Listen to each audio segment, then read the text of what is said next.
అందరికీ నమస్తే. Welcome back to my channel V for vocabulary in Telugu.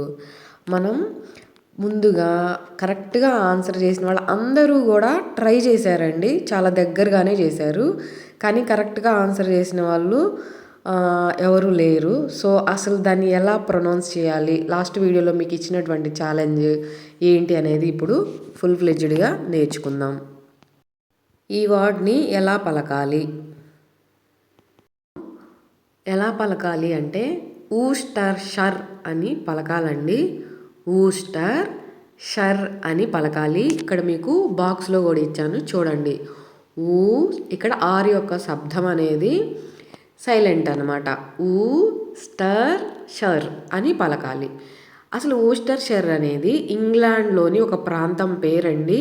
అదేవిధంగా మనకి ఈ ఊస్టర్ షర్ పేరు మీదే ఒక సాస్ పేరు, వంటల్లో వాడే ఒక సాస్ పేరు కూడా ఉందండి. అదే ఊస్టర్ షర్ సాస్ అని కూడా వాడుతూ ఉంటారు. సో ఈ రెండు సందర్భాలలో మనం వాడుతూ ఉంటామన్నమాట. ఈ పదాన్ని మనం సింపుల్గా ఇంగ్లీష్లో మాట్లాడాలి అంటే Worcestershire is a county in England. So మీ అందరికీ డౌట్ రావచ్చు, మేడం కంట్రీ స్పెల్లింగ్ తప్పు రాశారు. కాదండి, కౌంటీనే. కౌంటీ అంటే ఏంటంటే ఒక జిల్లా లాంటి పరిపాలనా ప్రాంతం. అంటే ఈ ఊస్టర్ షర్ అనేది ఒక పరిపాలన ప్రాంతం. అది ఎక్కడుంది? ఇంగ్లాండ్లో ఉందని అర్థం అన్నమాట. సో ఊస్టర్ షర్ ఇంగ్లాండ్లో ఒక ప్రాంతం అని అర్థం అండి.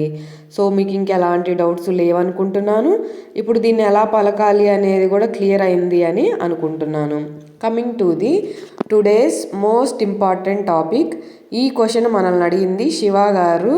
సో మనందరికీ యూజ్ఫుల్ టాపిక్కేనండి. మనం ఇంకెందుకు లేటు సబ్జెక్ట్లోకి వెళ్ళిపోదాం. మనం ఈరోజు నేర్చుకోబోయే important topic revenge versus avenge. చూసారా, మనం పలుకుతుంటే స్పెల్లింగ్ కూడా ఒక్క లెటరే తేడా, మిగతా అంతా ఒకటే. ఏంటి ప్రొనౌన్సియేషన్ కూడా ఆ అండ్ ఆర్ ఒక్కటే తేడా అండి. సో వీటి అర్థం సేమా లేకపోతే డిఫరెంటా? ఏ సందర్భాల్లో వాడాలి? మనం చేస్తున్న తప్పులు దీన్ని ఎలా గుర్తుపెట్టుకోవాలి అని అన్ని ఫుల్ ఫ్లెడ్జ్డ్గా ఇప్పుడు నేర్చుకుందాం. మనం ముందుగా రివెంజ్ గురించి తెలుసుకుందామండి. మనందరికీ తెలుసు రివెంజ్ అనే పదం మోస్ట్లీ ఎక్కువగా వాడే పదం. అసలు రివెంజ్ అంటే ప్రతీకారం, పగ తీర్చుకోవడం అని మనందరికీ తెలుసు. రివెంజ్ అంటే అంతే కదా, ప్రతీకారం తీర్చుకోవడం లేదా పగ తీర్చుకోవడం, మనకి వాళ్ళ మీద ఉన్న కోపాన్ని తీర్చుకోవడం, అది ఏదో ఒక రూపంలో అని మనందరికీ తెలుసు. కానీ ఇక్కడ ఒక చిన్న డిఫరెన్స్ ఉందండి. ఆ డిఫరెన్స్ ఏంటంటే మీకు ఇక్కడ బాక్స్లో ఇచ్చాను చూడండి. రివెంజ్ అంటే మనకెవరైనా ఏదైనా చేసినప్పుడు మనమే మనకు జరిగిన అన్యాయం కానీ మనకు చేసిన పని మనం గుర్తుపెట్టుకొని వేరే వాళ్ళ మీద ప్రతీకారం కానీ పగ తీర్చుకోవడం చెప్పాల్సిన సందర్భంలో రివెంజ్ అని వాడతామండి. గుర్తుపెట్టుకోండి. ఏం చెప్పాను? మనమే మనకి జరిగిన వాటి గురించి ప్రతీకారం లేదా పగ తీర్చుకోవడం అన్నప్పుడు రివెంజ్ వాడతాం. పక్కా క్లియర్ కదా ఇది? మీకు ఇంకా క్లారిటీ కోసం ఎగ్జాంపుల్స్ చూద్దాం. First example, she wants to take revenge for the insult. ఆమె తనకు జరిగిన అవమానానికి ప్రతీకారం తీర్చుకోవాలి అనుకుంటుంది. అర్థమైంది కదా? Next example, he took revenge on his friend. అతను తన ఫ్రెండ్పై ప్రతీకారం తీర్చుకోవాలనుకుంటున్నాడు. వాడు ఏదో చేసి ఉంటాడు, తీర్చుకోవాలనుకుంటున్నాడు. సో మీకు క్లియర్ కదా? Next avenge. అవెంజ్ అంటే కూడా ప్రతీకారం తీర్చుకోవడం, పగ నెరవేర్చుకోవడమేనండి. కానీ చిన్న డిఫరెన్సు, ఇదే చిన్న డిఫరెన్సు చాలా పెద్ద మీనింగ్ డిఫరెన్స్ అనమాట. అసలు ఇదే అనమాట మీరు గుర్తుపెట్టుకోవాల్సింది. అదేమో మన కోసం, మనకి జరిగిన అన్యాయం కోసమో మనకి చేసిన వాటి కోసం మనమే వెళ్ళి స్వయంగా తీర్చుకోవడం. నెక్స్ట్ అవెంజ్ అంటే మన వాళ్ళకి కానీ లేదా మనకి ఎవరైనా కావచ్చు, ఎవరికైనా అన్యాయం జరిగినప్పుడు మనం నిజంగా హ్యుమానిటీతో మనం లేదు మనం కూడా ప్రతీకారం తీర్చుకోవాలి, మనం కూడా జస్టిస్ కోసం పోరాడాలి, అని అనుకుంటాం కదా. అంటే ఇతరుల కోసం మనం ప్రతీకారం పగ తీర్చుకోవాలి, వాళ్ళకి బుద్ధి చెప్పాలి, గుణపాఠం చెప్పాలి అన్న సందర్భంలో అవెంజ్ వాడతామండి. గుర్తుపెట్టుకోండి, ఇదే డిఫరెన్స్ అనమాట అవెంజ్కి రివెంజ్కి. క్లియర్ కదా, ఇంకెలాంటి డౌటు లేదు కదా. ఇంకా క్లారిటీ కోసం ఎగ్జాంపుల్స్ ద్వారా, first example, he అవెంజ్డ్ he's brother. ఎవరి కోసం? అతను తన అన్న కోసం ప్రతీకారం తీర్చుకున్నాడు. వాళ్ళ అన్న కోసం, వాళ్ళ అన్నకి ఏదో అన్యాయం జరిగితే దానికోసం పోరాడాడు, దానికోసం పగ తీర్చుకున్నాడు అని అర్థం.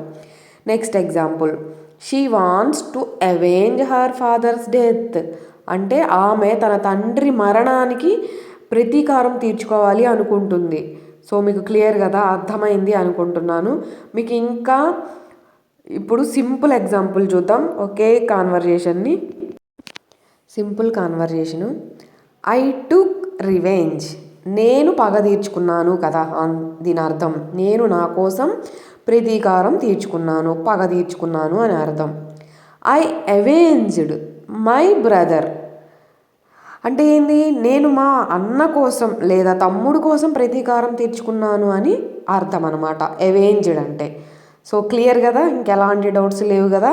మీరు ఈ 2 పదాలు కన్ఫ్యూజ్ అవ్వకుండా ఉండడానికి సింపుల్ ట్రిక్ చెప్తాను. సో రివెంజ్ అనగానే మనందరికీ తెలిసిన పదమే కాబట్టి పగ తీర్చుకోవడం, మన కోసం, మై యాంగర్ అంటే మన కోసం తీర్చుకునేదని గుర్తుపెట్టుకోండి. అవెంజ్ అంటే ఫర్ సమ్వన్, అది ఎవరి కోసమైనా కావచ్చు.